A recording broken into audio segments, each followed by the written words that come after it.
isi yose iracyareba ibintu bigana mu burasirazuba bwo hagati, aho ibintu biri guhinduka buri munsi mu buryo butandukanye kandi bwihuse. Intambara hagati ya Israel, Iran na Leta Zunze Ubumwe za Amerika iri gufata indi ntera itigeze ibaho na mbere.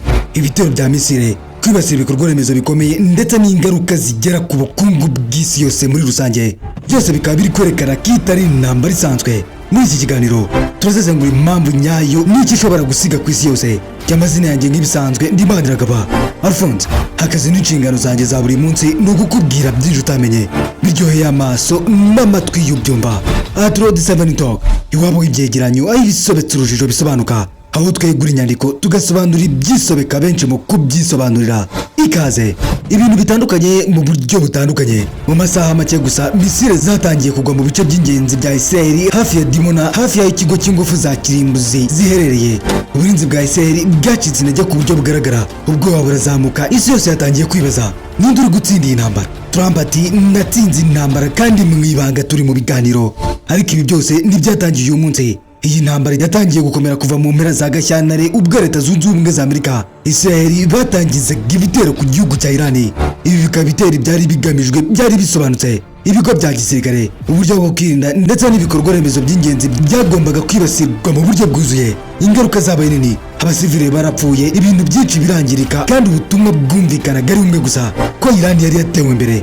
Iran nayo yarasubije, ariko noneho mu buryo butandukanye n'uburyo ari we wese hirya no hino mu isi yabitekerezaga. Ntibyari gusubiza gusa, ahubwo byari ukugaragaza imbaraga zidasanzwe mu isi nshya y'intambara. Yarashe Misiri mu bice bitandukanye mu kirere cyo mu burasirazuba bwo hagati. Intego ntabwo byari uguhitamo gusa, ahubwo zari zatoranyijwe neza. Dimona, Aradeg n'utundi duce twegereye ibigo bya nucleaire mu hirya no hino mu gihugu cya Israel, ubutumwa bwari busobanutse. Niduterwa tuzi aho tugomba gutera. Igitangaje cyane kurushaho nuko zimwe muri izo misile zabashije kurenga ubwirinzi bwa Israel ku nshuro ya mbere muri iyi ntambara. Ibi si byabaye gusenya gusa, ahubwo ubwabyo ni ubutumwa ku gihugu cya Israel, Leta Zunze Ubumwe za Amerika n'inshuti zabyo guturuka mu burengerazuba bw'isi. Nubwo byakomeje kwihakana Bwana Donald Trump kubera impamvu zigiye zitandukanye, harimo gutinya Iran ndetse no kubera Bwana Donald Trump yaratangije intambara atarababwiye. Muri uko kugaba ibitero, Iran isubiza ntiyateye ayibonye hose. Yahisemo ibice by'agaciro ka politike nka Dimona. Si umujyi gusa, ni ikimenyetso cy'imbaraga n'ubwirinzi bwa Israel, aho ibitero bigezweho ubutumwa bugera mu isi yose. Aho Bwana Benjamin Netanyahu yatangiye gutakambira umuryango mpuzamahanga UN ngo ube wagira icyo ukora. Iran yashaka kwereka isi yose ko ishobora kugira ahantu h'ingenzi cyane. Nyuma yaho Leta Zunze Ubumwe za Amerika nayo yakomeje kwisha inyuma. Iran yatangiye kwibasira ibirindiro bya gisirikare bya Leta Zunze Ubumwe za Amerika mu karere ndetse n'ahantu h'ingenzi ku rwego rw'isi nka Diego Garcia. Iyi ikaba intambwe ikomeye cyane kuko bavuze ko Iran itakirwana na Israel gusa, ahubwo ihanganye n'imbaraga zikomeye mu isi. Aho n'ingaruka zatangiye kugaragarira. Umuyoboro wa Hormuz watangiye guhungabana, ibicuba by'ingufu birazamuka umunsi ku munsi. Amasoko mpuzamahanga atangira guhungabana, Uburayi bugira ubwoba. Israel kubyitondamo, impamvu akaba ari imwe gusa.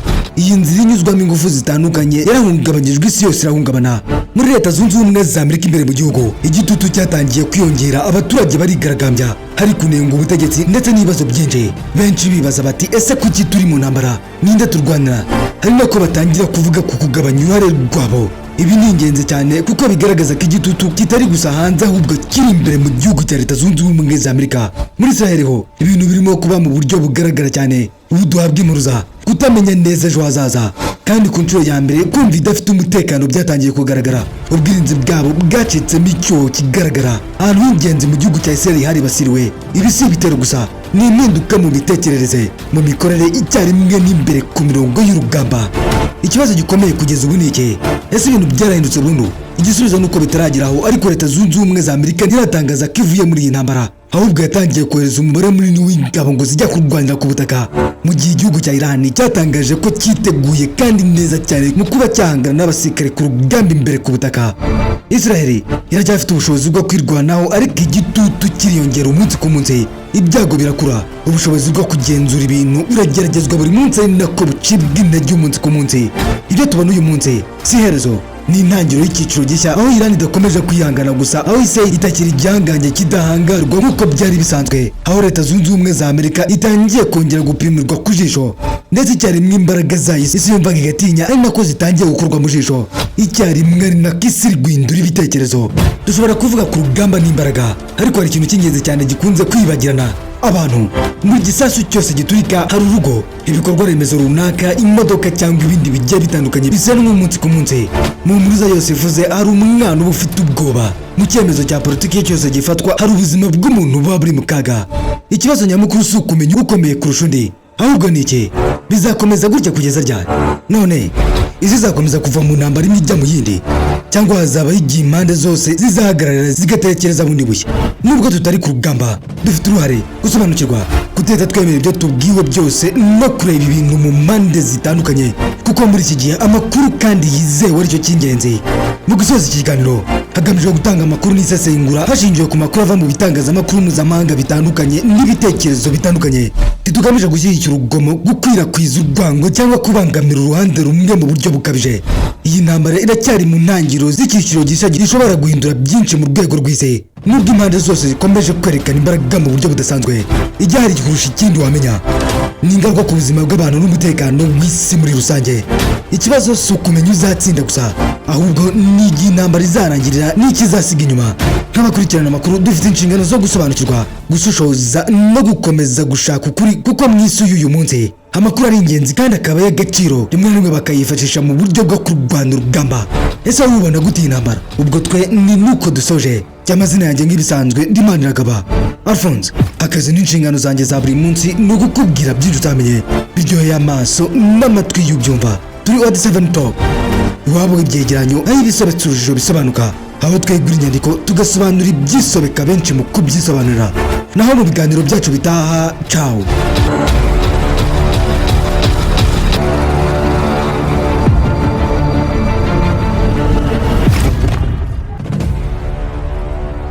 Sinzi niba ujya ubitekereza, ariko abantu bose muhura babanza kubona ibyo wambaye na mbere yuko babona niba uri inzobe cyangwa se niba uri igikara. Babanza kureba niba uberewe na mbere yo kumenya niba ufite ubwenge buhagije. None niba imyambaro ifite akamaro kangana uko, kubera icyo uyigurira aho ubonye hose? Nk'ubu dushobora kugenda mu muhanda nkakwereka abantu baguriye imyenda aho babonye hose, nkanakwereka n'abandi baguriye cyangwa se badodesheje ahantu hazima nko muri Mbagariye Fashion. Badoda imyenda y'ubwoko bwose, yaba iy'abagabo, iy'abagore n'iy'abana, muri model zose wakwifuza. Imyenda y'ibirori nka costume z'abagabo n'iz'abagore, amakanzu, amashati, ariko by'umwihariko impuzankano cyangwa uniforme z'ubwoko bwose. Ibigo by'abanyeshuri, abashinzwe umutekano, amaresitora, amahoteli n'abandi bose bakenera uniforme. Nk'aho ibyo bitari bihagije, Mbagariye Fashion inigisha kudoda. Abahize mbere ubu ngubu bari mu kazi. Nta gikwiye kukubuza guhamagara cyangwa se kwandika ubutumwa kuri 0782080321 cyangwa ukabasanga aho bakorera ku Kicukiro Ziniya, ubundi ukareba uburyo hari abadozi, hakaba na Mbagariye Fashion.